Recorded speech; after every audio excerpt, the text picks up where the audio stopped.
Star hero Prabhas తో తనకు ఎలాంటి సంబంధం లేదని రాష్ట్ర కాంగ్రెస్ చీఫ్ వైఎస్ షర్మిల స్పష్టం చేశారు. వైఎస్ జగన్ తన సైతాన్ సైన్యంతో ప్రభాస్ తో నాకు సంబంధం ఉందని ప్రచారం చేయించారని ఆమె ఆరోపించారు.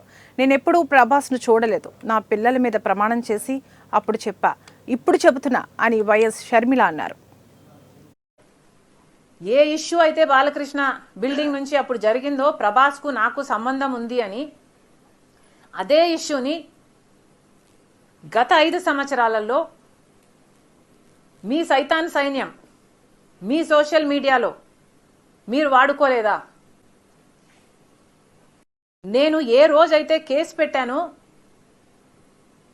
ఇలా జరిగింది, నా మీద తప్పుడు ప్రచారం జరుగుతుంది అని ఏ రోజైతే కేసు పెట్టానో ఆ రోజే నేను ప్రభాస్ అన్న వ్యక్తిని ఇంతవరకు చూడలేదు అని చెప్పాను. ఈ రోజుటికి కూడా నాకు ప్రభాస్ అంటే ఎవడో తెలియదు. ఈ రోజుటికి కూడా చెప్తున్నా, ఆ రోజు ప్రమాణం చేశాను నా బిడ్డల మీద నాకు సంబంధం లేదు ఆయనతో అని, ఈ రోజు మళ్ళీ చేయడానికి కూడా చెప్తున్నా నాకు సంబంధం లేదు ఆయనతో.